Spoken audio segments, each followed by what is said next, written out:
Yeah. So, thanks for joining us on the social work race, guys.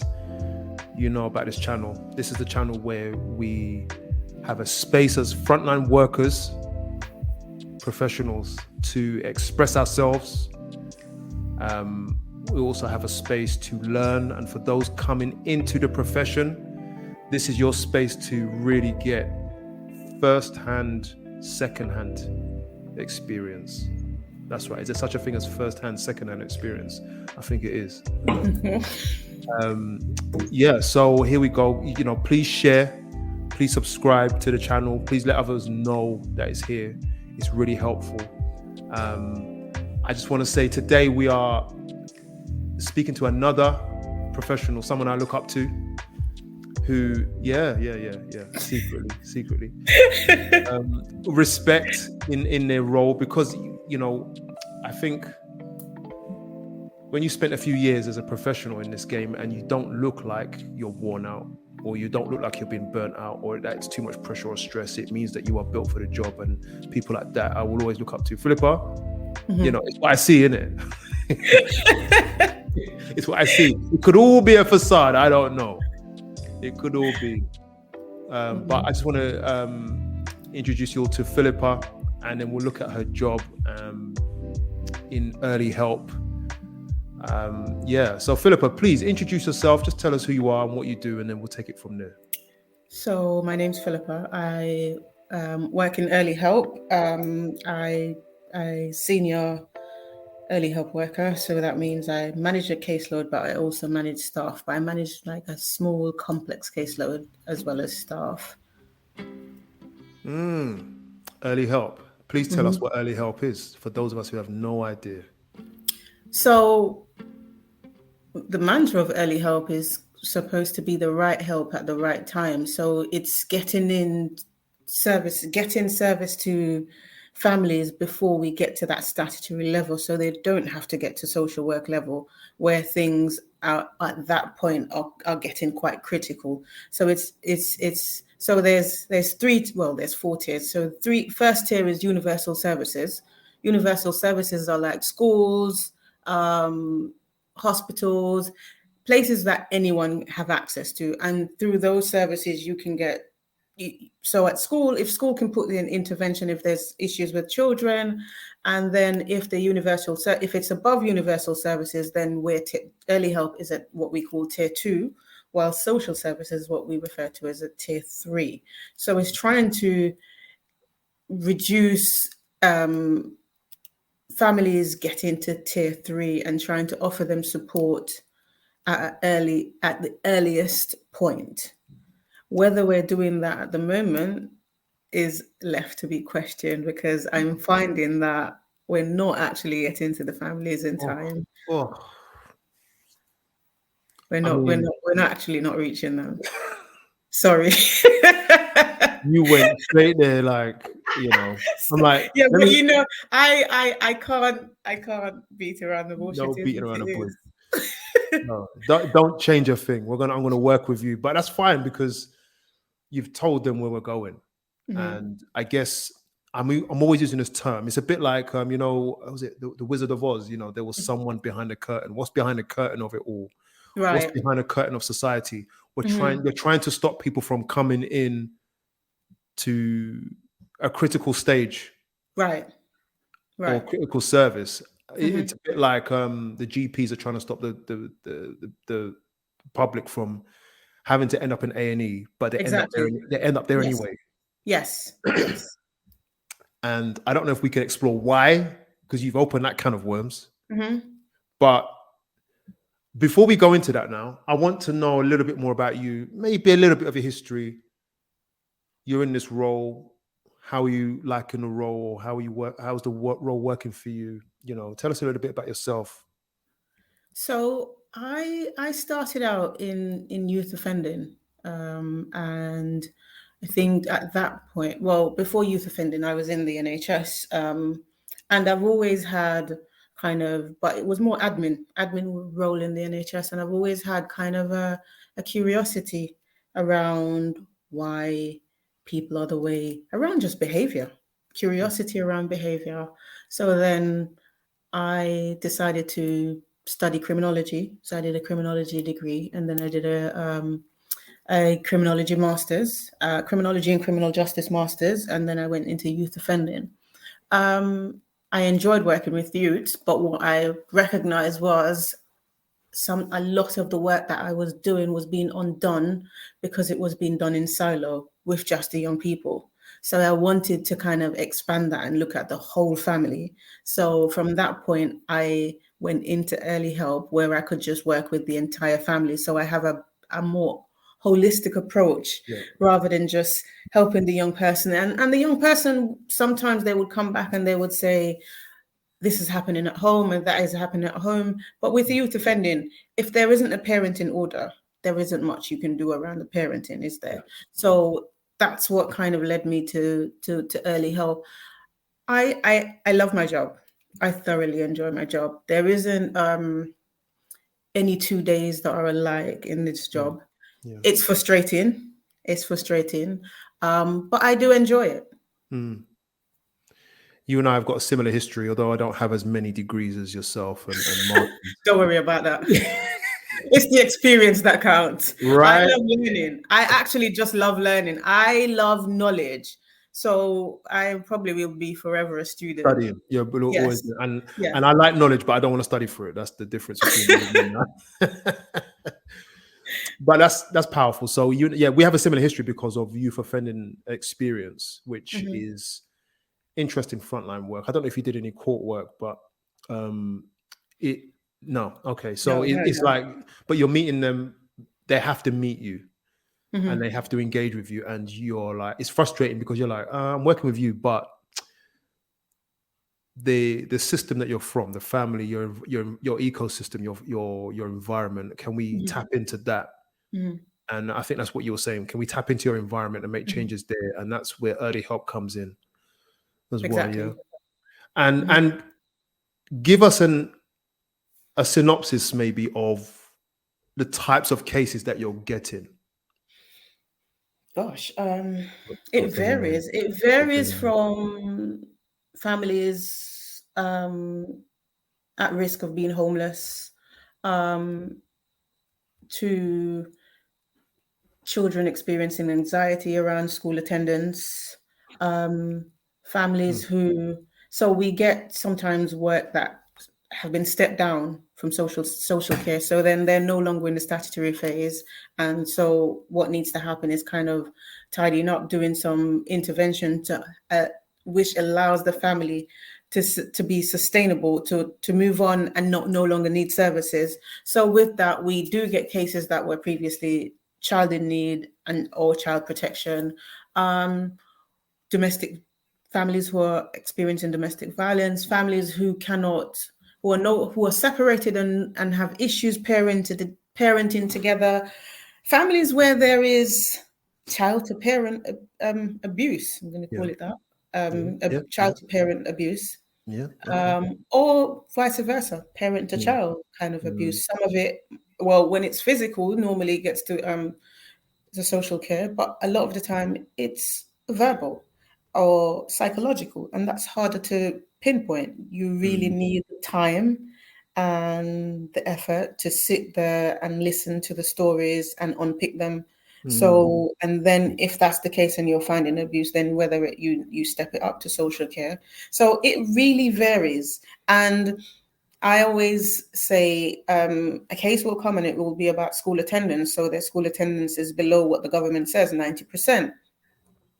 And a case with school attendance is never about school attendance. Never. So it's just a symptom. It's a can of worms. Whenever I hear, oh, this is a quick case, you're just going to go in, do some work, and I see school attendance, I said, you never believe it. No, this is never quick, because there are so many issues that is causing that school attendance. And so it's never really simple, but I do enjoy it.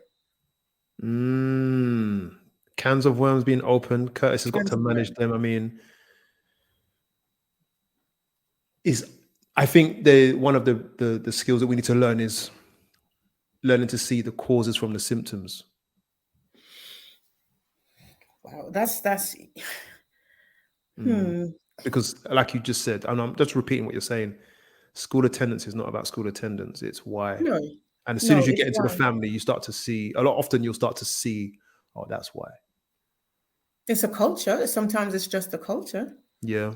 No one in that family likes school. No one in that family wants to go to school. But even within that culture, where did that culture come from? Where did it start? So it's unpicking. But when you say looking at the causes rather than the symptoms, that takes time. That Mm, takes building trust with families. yeah. That takes being non-judgmental. That takes being empathetic. And we work in services that we are constrained by time, and we are being What do fed you mean? daily What do you about mean? constraint by time. You cases come in and you need your cases to be done and closed by a certain time. So what you're There, saying that there are time limits for there working are time on. limits. There are time limits for working on cases. They don't expect you to be working on a case for over a year, um, Mm, or, or 2 years.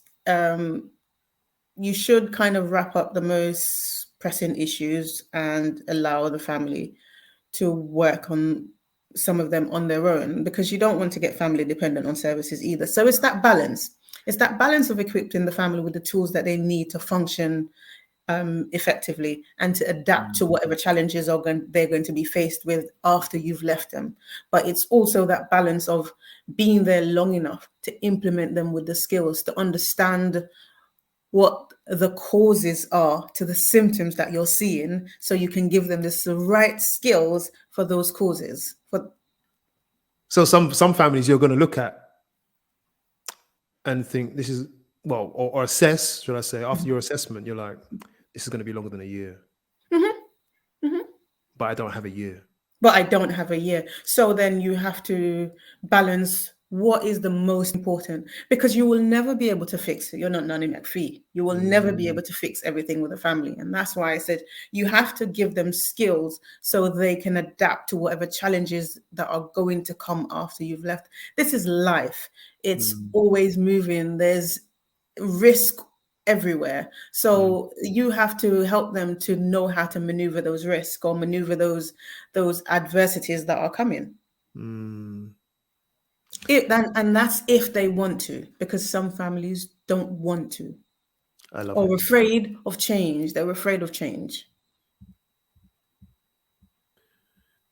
I hope those that are listening just really kind of, you have to digest this now. If you're just coming into the game, you have to digest this now. Some people will just reject you at the door. Hmm. And some people will, rather than learn, rather try to lean on you Hmm. Hmm. for every little thing. And I guess that's a real balancing act for us.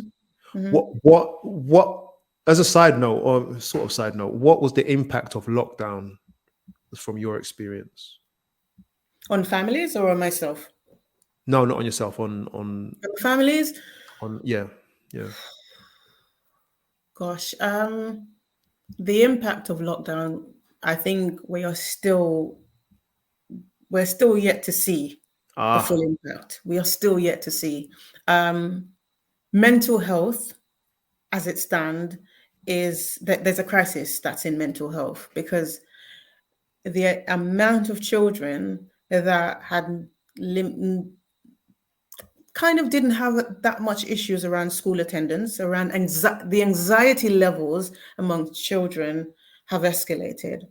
Issues around how they even cope with their anxieties, so self-harm, um, the fear level amongst children have escalated. Children have stayed at home during lockdown, and there was no safe space for them, because we also have to remember, not for every home is not a safe place for every child. So the impact of a lot of it is yet to come. Some of it we are seeing there are a lot of children that haven't returned to school. really? There are a lot of children that have not returned to school and are anxious about school, anxious about leaving their house. Because I think this kind of fear was built up around going out, contracting the disease, and that kind of just snowballed into other things. But we're seeing this in adults as well. Yes. People are, well, where I live anyway, in London, there's a lot of people still wearing their masks. Mm-hmm. And I'm not saying that they shouldn't. What I'm saying is that it's the fear factor and how that may impact their home life or their life. And if adults are doing that, the children are going to do it too. Why not? Exactly. The impact of fear. Yeah, it's the impact of fear. And I think I'm not saying we should not have reported it. We shouldn't have told people to take care of themselves. But in the manner in which it was reported, I think it has got into some people's psyche in a particular way and has kind of crippled them. Yeah. Wow, I'm surprised that some kids haven't come back, or you say a lot, or you know more than we do because you're at that early stage. We just deal with the crisis, but that's really interesting to know. But domestic violence went up. We knew that crisis around how many women we had to be moved because during lockdown, domestic violence escalated because I think it doubled, at least doubled. Yeah. And the impact on children. And the impact on children, they're having to witness that. The impact that school, there was no breathing space in that school, was that place that you could go to. And for those, how many hours school is, for those hours, you didn't have to worry about anything. You got respite. School was that respite space, and that was no longer there. You were stuck at home. Wow. I have to take a pause on that. 6 hours a day is a savior. 6 hour day, 5 days per week was a savior, and that was removed. And then if we add in time to travel to and from school, 7 hours. You get 7 hours away from your home as a break, depending on on your home life, and that was removed. Yeah. And not all children have access. Okay, so during lockdown, the DFE gave out laptops. So I was out delivering laptops to some of my families, and I went to a house, and the state of the home, gosh, it still worries me. But the young person literally cried when I gave her the laptop. Literally cried because she's never had a laptop, and she was at home really struggling to complete her coursework, and she, as far as she's concerned, no one has ever given her anything. I was actually kind of surprised when she started crying. I thought something was wrong, and she explained. And when she explained it, I thought, wow.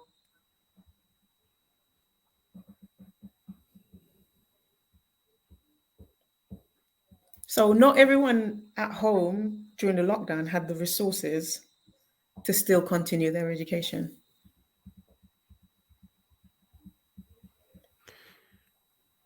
I just have to be silent right now. So what we're really thinking about educationally is you're having year 7 children who are really year 4 children. And we all know secondary school transition is difficult because they're leaving a space that's smaller. They're used to just being in one class, one teacher. That emotional warmth of secondary school is really nurturing. And then they get to primary school is really, and then they get to secondary school. You have to move classes, you have to find your classes, you have to be there on time, you're just expected to be a lot more independent. And that transition is difficult for a lot of students, and they usually have what I call wobbles during those transitions. Now, you left school, lockdown happened in year 4, halfway in year 4, and then for some young people, by the time they got back, they were ready for secondary school. Yeah. So what you're really having is a year 4 child in secondary school. Yeah. That gap is quite large. And then they struggle in that space. So you have children also that would have things that would have been picked up on in those later years didn't, so they didn't get the assessments that they needed. So now they're in secondary schools, and those and they are struggling, and those comes into us because school have that universal service has put what they need in place to support those children, and it's not working. So then they come to us, and we do our assessment, and we're exploring with the family what's happening, and then we realize actually this needs another service. This child needs probably another assessment to ensure that they get the support they need in school, or we're finding this school isn't the right setting for this child. This child is not going to function well in mainstream school. How did this get missed? Because we were in a lockdown. I feel guilty.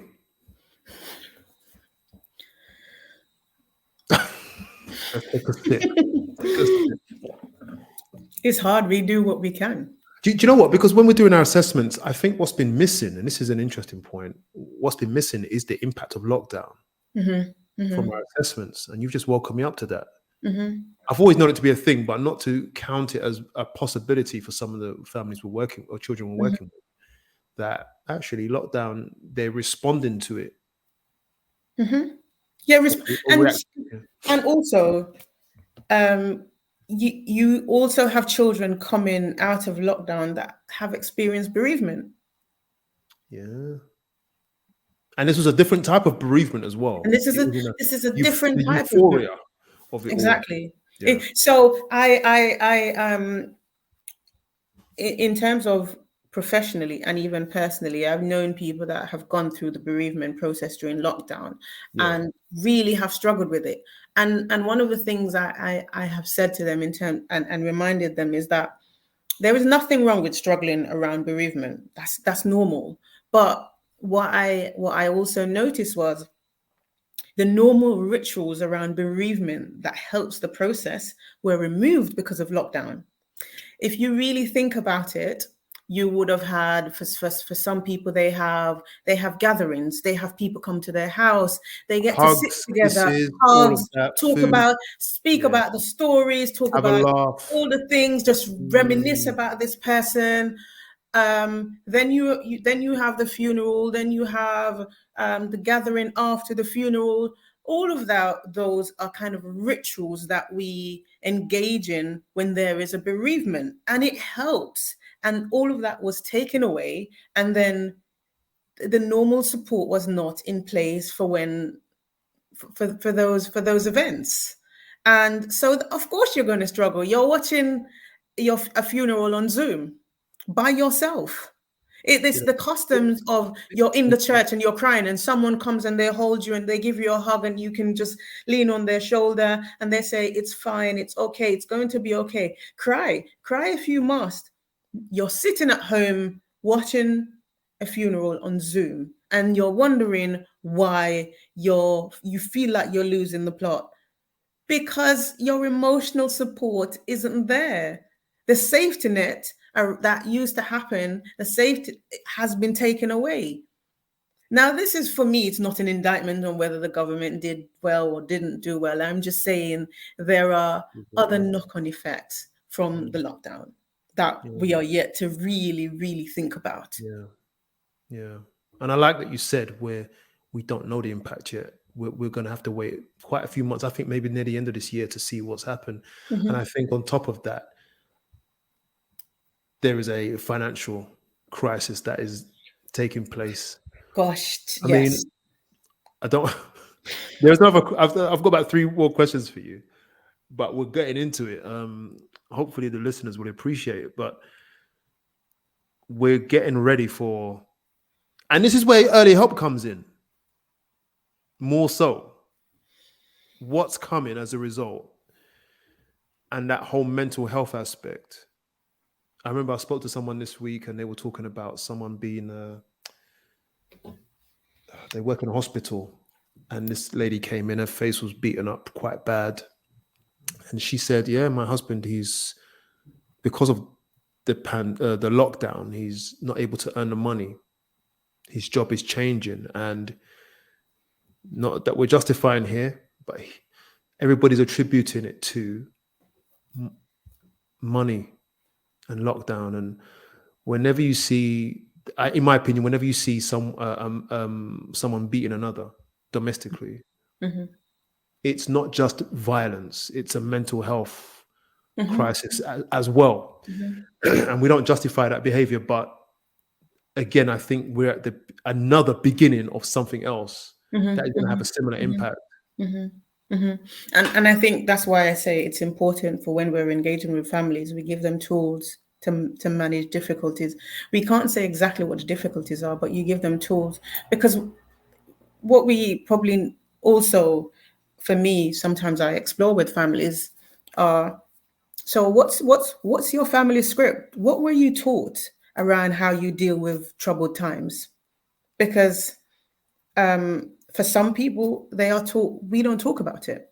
Mm, And if you are taught that when troubled times comes, you don't talk about it, and you live with a partner that wants to talk about the money troubles that you're having, yeah, how do you you are not even recognizing that actually this person is triggering me, and they are going against some kind of core belief that I have.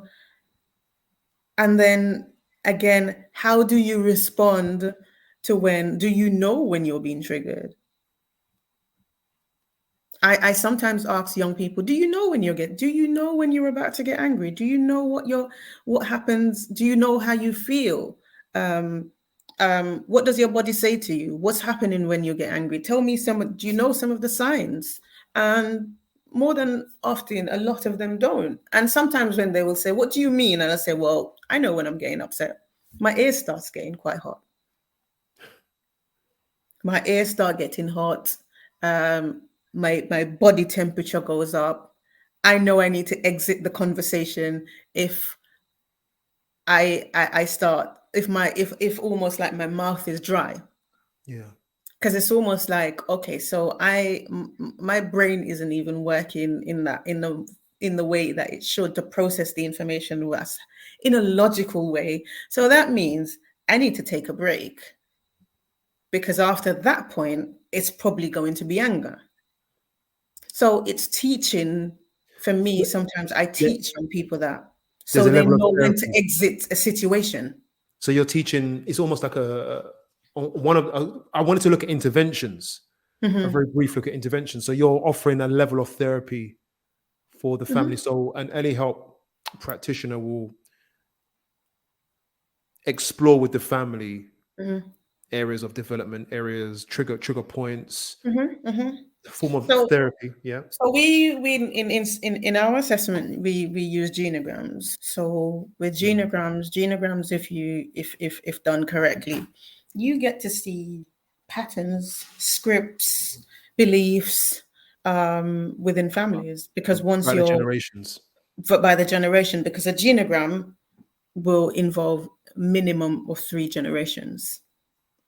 And while you're doing that, you will look at it, and sometimes it's quite surprising, because when we're doing it with some families, they haven't had it done before, and I will, and they will see the pattern, they will see it, and it will be kind of surprising to them to say, hold on, I didn't realize that my mom or my grandma experienced domestic violence, my mom experienced domestic violence, and now I Mm. am experiencing domestic violence. Yeah. And I think they will probably start blaming themselves, and that's where some of the work starts, in terms of, actually, this is not about blame. This is about understanding, and kind of, is it that I am not saying that you're there because you've seen it growing up, but how were you taught to manage in relationships? How were you taught? What examples were you shown on what does it mean to be a female in your house? What does it mean to be a male in your house?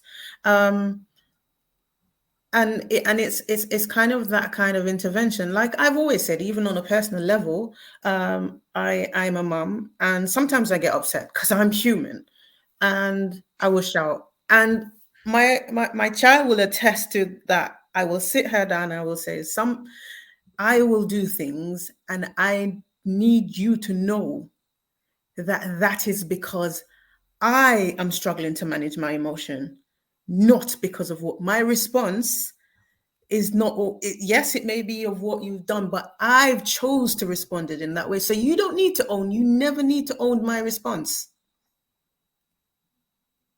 But that's teaching emotional intelligence. Yeah. Yeah.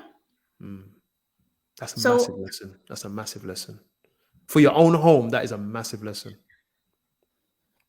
I think it's needed, because other than that, we walk around and we take on a lot of things that has nothing to do with us. Yeah. Because it would be great when your daughter, sooner rather than later, will say, my mum taught me to not take on other people's behaviors, but to own Exactly. mine, learn mine, and be aware of mine. Be accountable for what you have done, but how someone reacts to you, they have to own that, but you have to be accountable for your part in the situation. Yeah. But like, so I didn't make you hit me. Yeah. Love it. You have to own that part. Yeah. I hit you. I chose to. Exactly. Now, why you chose to is a different thing. And that's something for that person to go and figure out. And it's not your responsibility to figure it out Mm, either. Why they chose to, because mm, you don't need to always rescue people. Okay. I mean, Philippa, we've had you on a different show before. You are highly insightful, and you're leading me down a path that I can't go down, because I want to talk about a lot of things that you're talking about. But I will be in trouble with myself if I did. Okay. Um, but I think, and I always put everyone on the spot when they come on the show. Part one, part two, please. Okay. Thank you in advance. But I want to talk about some of the interventions that early help provides, or is able to provide now. I know there's been a lot of cuts. I know, Gosh, yeah. right? But what are some of the classic interventions that early help uses? So even sometimes the way you do your assessment is an intervention. Huh? The way you do your assessment, a genogram within an assessment is an intervention. Yeah. I get told by our service manager all the time that a referral is not an intervention; it's an action. Okay. This is philosophy. I'm loving it. Yeah, it's because usually we make referral to CAMS, or we make referral to a kind of a Ah, mentoring service, and they're like, no, that's not an intervention. You've done an action, but it's not an intervention. An intervention is when you actually do some direct work with the family. okay. That's good philosophy for practice. Yeah. So for me, sometimes the interventions vary. So I think quite holistically, in terms of when I go in and I'm doing an assessment, and different elements of our assessments are kind of intervention. So like we do a strength-based part in terms of just getting the family to talk about their strengths, nothing else. Their individual strengths, their family strengths, their strengths around their culture, strengths around their peers, strengths around school. So and it's so refreshing sometimes when you sit and you watch, maybe even the mum talks about the strength of their daughter or their son, and you look in on that child's face, and that child probably has never heard their mum speak about them that way, This vice is it. versa. This is it. They've never heard it. and Yeah. and then you use that to have a deeper conversation around, okay, so you talk about these strengths, how can we incorporate them in your daily life so we can see more of it? Mm, And you set them task, and you follow up on those tasks. Right. I'm enjoying. I would love to meet your manager. Is it your service manager? Yes. We could all three of us have a nice philosophical discussion around our approach to interventions. That sounds powerful. Yeah. But it's not static. It's not a static thing. People would like to think, okay, so if you say intervention, it has to fit in these boxes. It literally it doesn't. It's fluid, and you have to adapt to the family. So I've had very hard to reach young people that really what I've asked them is, what do you like to do? I try to engage with a young person for about 2 to 3, almost 3 months, and one day I said, do you want to go out for lunch? And he said, I don't have any money. I said, you don't have to pay, it's fine. He said, okay. And I said, choose anywhere. And he chose. And I sat there. He didn't really talk to me. I think he was hungry because he bought a lot of stuff. And and I said, and the manner he was eating, I said, do you want anything else? And he's like, are you sure? So I said, no. Order what you want. I'm fine. And then I started asking him about what he eats at home or what's his favorite meal at home. And then I realized he wasn't really being fed at home. So interventions doesn't have to be in the box. And for this young person, I also knew he liked cars. So we organized a day out with at one of the car racing place. Now hold on. This is a family in a level of crisis. What has that got to do with you helping that family? So one, when we took that young person out of the space, it gave the parents a respite. So, and two, taking that young person out of that space, in some ways, he kind of just relaxed, and it created trust, because you need trust to engage with this family. They need to know you care. They need to know you're not just another practitioner that's going to come in, complete your assessment, and not even tell them bye. Because there's so many families that I've gone into where they've like, oh, the practitioner left. I didn't even know they closed the case. And this is not me judging practitioners. There may be multiple of reasons why that has happened. But families want to know you're there because you care. And sometimes the small things build trust. And from that space, you can actually get to uncover and unpick what needs to happen in order to put in more interventions. So that young person, when we took them out, spoke to me more than they spoke to me for the rest of the time I had that case open. Food always wins. Yeah. And spoke about what he wanted to do with his life. Just kind of spoke about some of the challenges around what was happening at home. And if I'm being honest, because he's always been kind of, some would say, aggressive in some ways, challenging, I saw him as a child when he spoke. And there are sometimes when we see when they engage with us in a particular way, because we're human, we get frustrated and we just want to say, oh, they don't need any help. I saw him as a child. Yeah.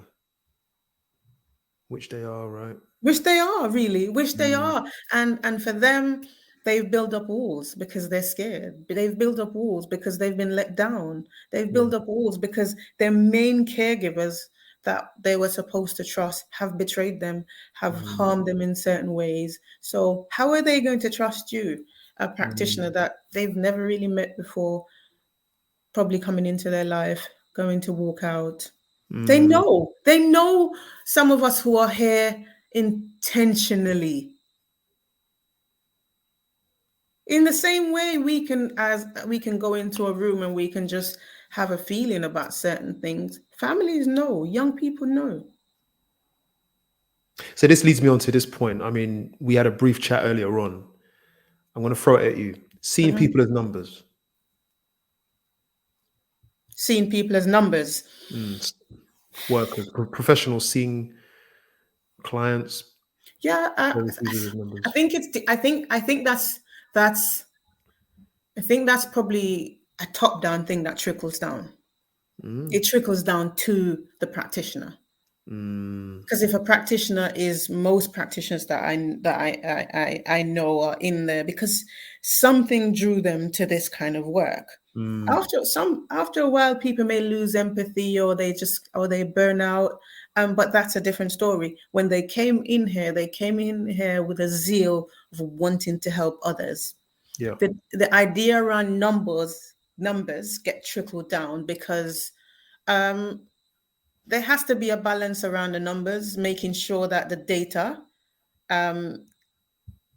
is correct, and we are the data is saying we are actually helping families, and the data saying we're helping families, and the data saying how many families we're going to see, Okay. and the Okay. data saying how Let me often catch we're you. seeing them.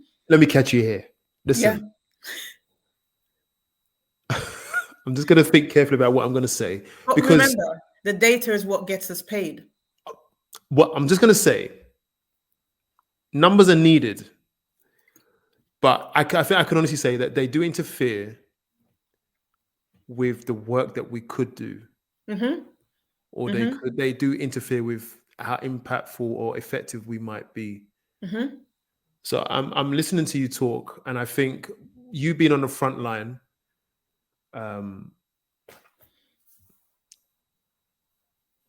numbers are probably more of a complication than they are a benefit. Yeah, so we get our funding based on numbers. So we get every organization that does the work we do, they get out their funding sometimes based on numbers. So how many families have you seen in the last year? Because that will dictate how many resources you may need for next year. How do you demonstrate that you have made an impact on these families? And that's where the numbers come in. Now, there has to be a balance between, okay, so we know we need those numbers because those numbers are what gives us funding so we can help these families. But we also need to balance to know that actually those numbers should not be at the forefront when we are helping families. So we can't say, actually, you can't help them for longer than 2 months because we need to get another family in to get the numbers up.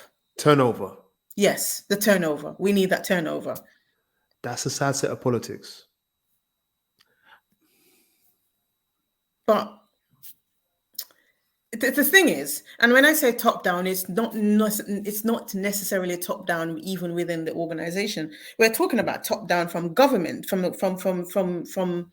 that level, from policy levels. It's not just the local level, because the government want to remain in power. So things don't stay in place long enough sometimes to have sufficient time to change. Change is hard. Because what they're looking for is that, okay, so you're going to go in there and change someone's life. I never think I'm going in there to change their life. I'm going in there to support you how I think you need to best to be supported, or how you tell me you need to be supported. I can make suggestions. Yeah. But those numbers, it starts from central government and then it trickles down to local government. And the question and answer is, could those numbers be about genuine success or progress? Then I think we could. Yeah. No. What I'm saying is, it would be. I should word this differently. It would be nice if those numbers were about, are we making an impact? Yeah, exactly. Are we making an impact? Are we doing good work? I guess. Are we doing good work? And are we going to allow that time for that work to be done? Yeah. Are we thinking about these families as families, or are we thinking about them as numbers? Yeah. And that is why I hear people talking against management sometimes. I'm saying to them, look, it's the politics. They have a different set of parameters to manage. And some managers are there because of the numbers. That's their job. And we look at that, we look up and we think that's disgusting, but that's a part of the game. And it's not always your line manager or service manager's problem. It's not their politics. They're just managing what is on the table.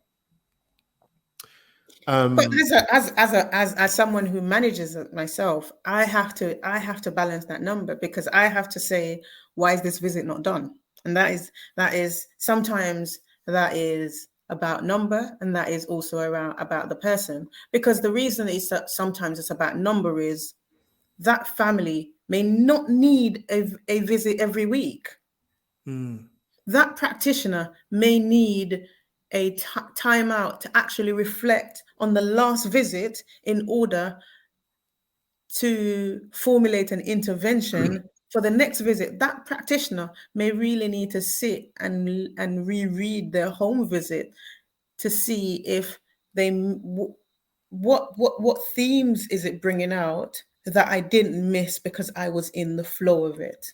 Now, when you're writing, I know when you're writing stuff up, you pause and you think, hold on, I'm writing this, but why didn't I challenge this then? Because you were kind of busy, maybe jotting down notes, or you had to challenge something else, or you had to offer advice on something else. So it's the balance of the numbers in terms of when the family needs to be seen, and when there can be maybe a gap. But in some cases it's like, okay, they need to be seen weekly, and some families don't want to see you every week. Yeah, you're not a part of their family. And just to bear in mind that early help is a voluntary service. It's a voluntary service. We would like to think, but it's a it's a voluntary service that sometimes operates as if it's statutory. It's offered as statutory. It sometimes operates as if it's statutory. Okay, well, it sometimes operates, as you say. Yeah. Meaning that is that like what, a court order? No, it's in that some families aren't even aware that they can say no. Oh, right. So families, so we're like, we're doing this, even though it's voluntary, we're doing this. Yes. Right. And some families will say no, and you will go back and you will go back and you will go back until the family say, okay. Yeah. And I guess it's important that we do that. In some cases, it is important. In some cases, it is. And in some cases, there are some families that if you are, I don't want to use force, but if you're offering the help before they're ready for it, it has no impact. Or it can reverse. It can build up Exactly. more walls, maybe. Yeah. Exactly. I have a question. I think it might be the last one. We'll see. What's your, I would say, number one piece of advice? This has got you like, you have to be ready for this show. Do you know that? Your number one piece of advice for professionals, such as your guys, or even social workers who engage with families, what would you say? Balance your empathy with professional boundaries. We are working in this kind of social care field. We see a lot of adversities. We see families at their worst, and it is a lot to be going in and hearing some of the stories and the narratives and seeing people living in a certain state, and you will have empathy. But if you are running at that stage every day, 5 days a week that you're in work, you will burn yourself out. So you have to balance. You have to know when to switch off. You have to know, you have to use the support systems that are in place to talk about the things that have worried you. You have to know when it's time, because some professionals don't. They build.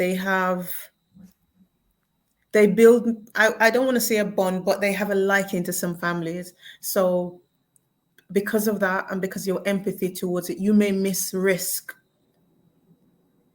And so a case may need to be escalated, and it's not because that empathy. So you have to balance that empathy to you. How you cannot be in this role and not be empathetic, but you cannot be in this role and be all empathetic. Yeah. So you got to balance it. Yeah. To protect yourself. To protect yourself and to protect the families. Yeah. Because what you want, you're offering support. You're not enabling. You're offering support. You are not rescuing. Talk to me now. So we have to know that when you go in there and you offer and we're working with families, you're hoping to leave them with skills to function without you. You do not want them becoming dependent on services. So you have to work with them in a way that allow them to have that, to empower them in a way to have those skills to go away. Not saying that family will never need, because I have families where I've closed the case and what happens is they will call me up. I'll say, even though it's closed, you can give me a call. And they'll have a moment and they'll say, this is what's happening. And I simply will remind them of the work that they've done before. And that is enough. That's enough. But if they're having to call you every other day, even after you've closed the case, then that case probably needs to be reopened and go to another practitioner because they've become dependent on you. Yeah. Sometimes you have to, when they call you for advice, or you ask questions. So and the reason you ask a lot of questions of them is that you get them to process things and to get to the answer themselves. So it's an empowerment driven process. Yes. Yeah. Strengths-based, person-centered.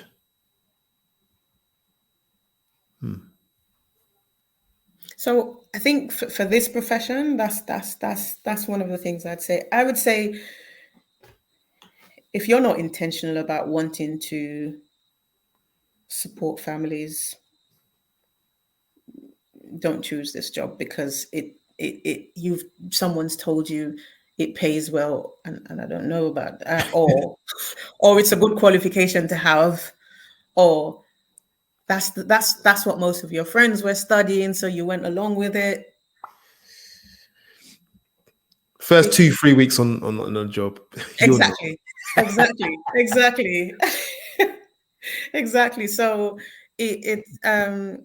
you also have to be self-aware.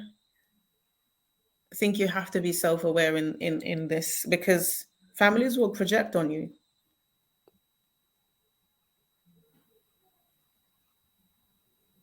Yeah. Question. Your number one piece of advice for families working with professionals? Ask questions. Don't be afraid to ask questions. Don't be afraid to ask about the complaint procedures either. Don't be afraid to say when you're uncomfortable with something. Ask for what you need. The most they can say is no, we don't provide that.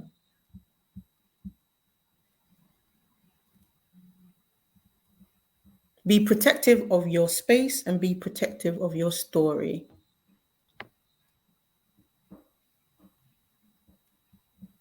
Because I've said it, not because I'm a professional, that doesn't mean I am equipped to manage your story.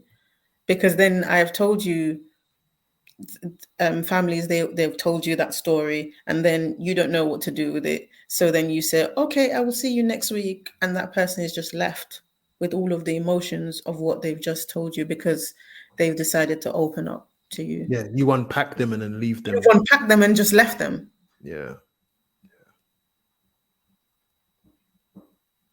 There is nothing wrong with just being a little bit vigilant as a family in terms of understanding, okay, is this person capable? I've gone into families where they've said, actually, do you know what you're doing? Do you have children? When I tell them about, and when they ask me if I have children, sometimes I say yes, sometimes I say no.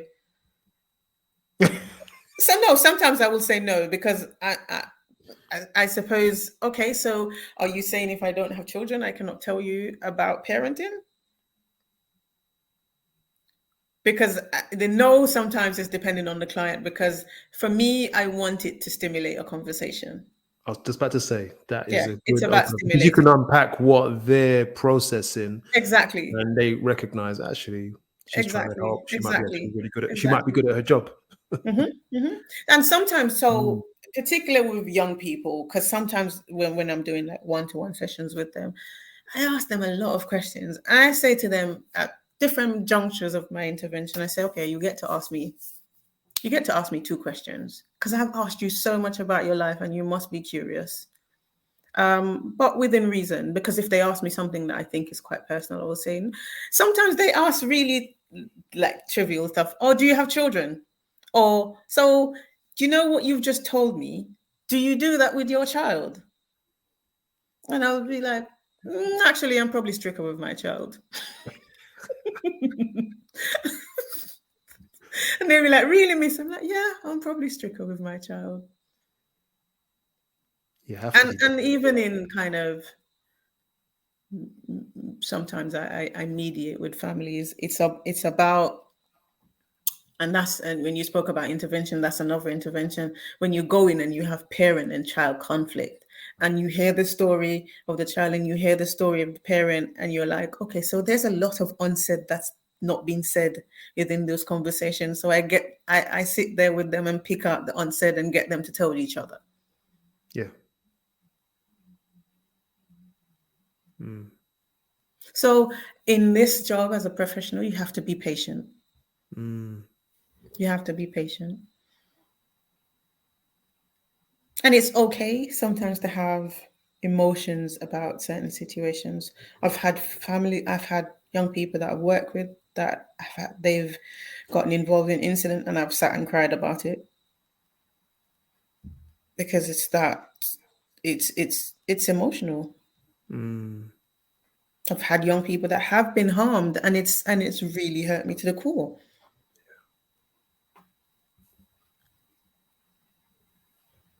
So you have to want to do this. It's something that it's not one of those jobs that you do because I'm not sure what else. I'll do it until I figure out what I need to do. Because you will be left with a lot of scars. Yeah. And as a professional, if you're in a setting where you're not growing and you're not being supported because you need to be supported, go where you can grow. Get out. I just say get out. Go where you can grow. You cannot stay in that situation. And in No, this type of work, you cannot do that. no. Go where you can grow. Mm. Can I just say thank you? You're welcome. But that was honestly 10 times more insightful than I thought it would be. And we've done a little work before, but this was, I think anyone listening who is considering this type of field, or anyone who's out there, who's considering it is going to say, wow, this is for me or this is not for me. They're going to say it today. They're going to say it today. And I think those who are in the field probably giving you a round of applause right now. We'd appreciate it. Give you a round of applause to say you have spoken for so many people. So it's a really good place of relating, and I appreciate the way you've articulated it so well. I love my job. I You love love working it. with people. I love my job. I love working with families, even the ones that annoy me. Yeah. It's there's a fulfillment that comes from this role. Mm. I always say there is this thing of, sometimes you go into some families or some or people that you, you have a level of empathy. It's almost like you work with them until you see the light come on. And you're like, yes. Yeah. That's what we're And I waiting love for. that. That's what we're waiting for. Yeah, that's it. You Mm. work, you see the light come on, and they realize, hold on, I'm all this time. I've just uncovered something about myself. Why did it take me so long? I feel empowered, and you're like, okay. Yeah.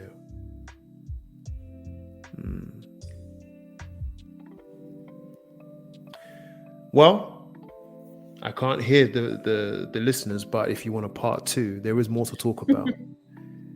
Philippa does have more to say. And one of the things I want to ask you next time is, what is the most common thing that you see? Okay, that's one of the questions I got for you next time. But I want to thank you, Philippa. A round of applause, definitely, because you went in. Thank you for having me. No, it's a pleasure, of course. I'm going to get another date from you. And guys, thank you. Please share. Please share. Other people need to hear what was said today. And I've actually really enjoyed listening to your podcast. I've been listening, so really? You've done you listen.